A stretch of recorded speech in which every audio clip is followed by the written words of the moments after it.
Kasih setia Tuhan tetap bisa memulihkan kita kembali kepada Tuhan. Kadang ku abaikanmu, lupakan kasih setiamu, jalani hidupku dengan kehendakku tanpa peduli dirimu. Namun Yesus mau selalu memelukku dan pegangku, sadarkan diriku untuk kembali mau persembahkan hidupku. Semua kita pernah miss, amin, terhadap kehendak Tuhan. Tapi kasih setia Tuhan seharusnya memimpin hidup kita untuk kita tidak miss lagi. Dan malam ini kita mengingat bahwa Tuhan berjanji. Dan janji Tuhan tidak bisa tidak, harus kita nantikan. Kenapa kita harus terus menantikan janji Tuhan? Karena dengan janji itu, ketika kita melihat janji itu tergenapi, gak ada mulut yang bisa kita buka untuk mendescribe-nya. Sehingga ketika kita sampai kepada penggenapan janji Tuhan, wow, Lord, betapa besar yang Tuhan kerjakan, gak sebanding dengan apa yang aku harus bayar. Ketika kita terus menatap kerajaan kekal dengan harapan yang kuat dan menantikannya dengan iman, ketika kita sampai di depan pintu gerbang kemuliaan kekal, gak pernah kita bisa berkata-kata, Bapak Ibu, Tuhan betapa wow. Penderitaan sekarang ini Bapak Ibu gak bisa dibandingkan dengan kemuliaan yang Tuhan siapkan kelak. Kalau kita di dunia harus berjuang dengan pengorbanan demi pengorbanan yang kadang-kadang gak masuk di akal kita, terus maju. Meskipun yang kita kerjakan gak sesuai dengan apa yang kita harapkan, terus maju. Meskipun kita melakukan kekudusan, kita harus mematikan daging. Dan mematikan daging dengan susah payah, terus matikan daging. Karena dengan demikian Bapak Ibu, bukankah suatu kepuasan yang ajaib ketika kita sampai digenapinya janji Tuhan? Oh, betapa baik dan setia hambaku yang baik dan setia. Masuk. Ini yang saya kenakan dalam hidup saya. Ketika saya nggak mendapatkan menurut ukuran saya ketidakadilan, saya tetap bersuka cita. Meskipun apa yang saya kerjakan sepertinya nggak dianggap orang benar, saya tetap memandang Tuhan yang benar dan tetap berharap kepada Tuhan yang benar. Karena apa yang kita lakukan hari ini dalam pengharapan kita kepada Tuhan akan membuat kita sampai dan tergenapinya janji Tuhan. Kenapa murid-murid tetap setia? Karena dia tahu betul Tuhan yang mengatakannya setia.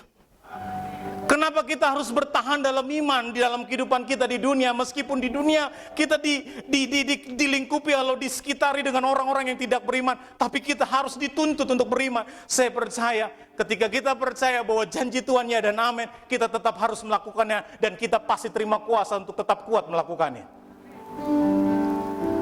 Apapun keadaan kita Bapak Ibu, ingat hidup kita bukan apa yang terjadi sekarang Bapak Ibu. Hidup kita apa yang Tuhan siapkan kelak. Kalau kekristenan kita yang punya pemahaman dan pemaknaan yang dalam, tajam seperti ini Bapak Ibu, saya percaya kita nggak gampang banget dikelabui oleh apa yang dikerjakan dunia.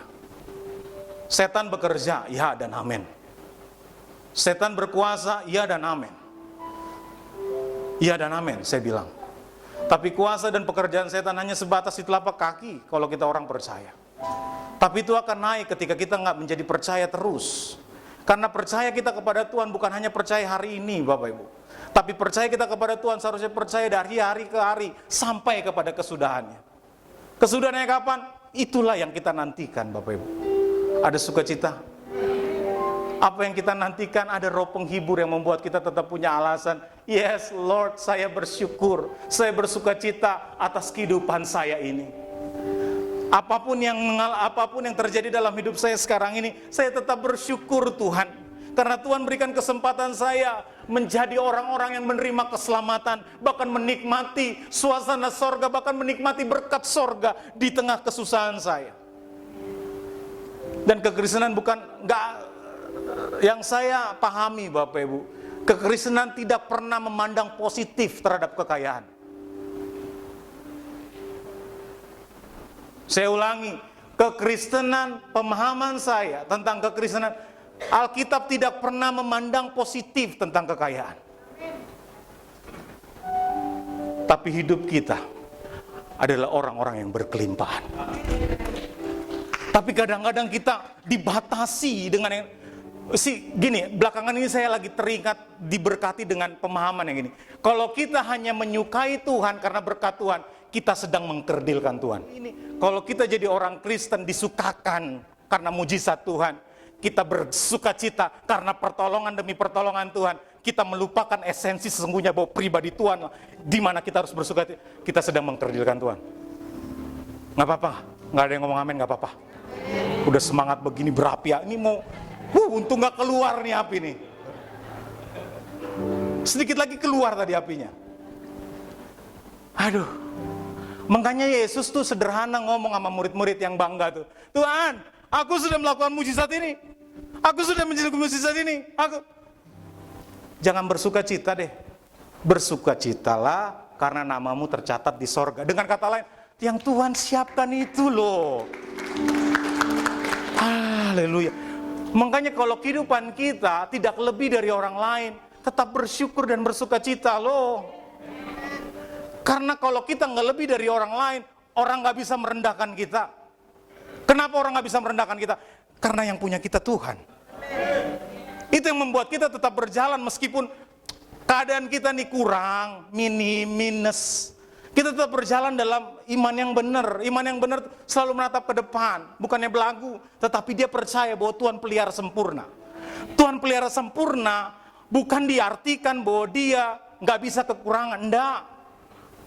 Kalau Tuhan kita artikan melihara sempurna kita dengan kelimpahan yang kita artikan dengan material, saya percaya kita sedang memahami Tuhan yang salah, Bapak Ibu. Karena Alkitab juga berkata, berbahagialah orang yang miskin di hadapan Tuhan. Ya, miskin di situ bukan punya pemahaman yang harafiah miskin, tetapi dengan kata lain, kalau kita mengartikan Tuhan pelihara kita sempurna, kita harus berkelimpahan dengan materi, kita sedang memahami Tuhan yang salah. Bukan berarti saya dengan ngomong ini, saya nggak setuju orang yang berkelimpahan materi nggak disayang Tuhan. Itu sebuah kesalahan lagi. Maksud saya motivasi kita hidup Bapak Ibu sebagai orang beriman, kita harus pahami Tuhan dengan benar. Tuhan yang benar itulah yang harus membawa kita kepada pemahaman yang benar. Dengan pemahaman kita yang benar inilah kita terus berjalan dalam kebenaran, sampai berjumpa kepada kebenaran yang benar.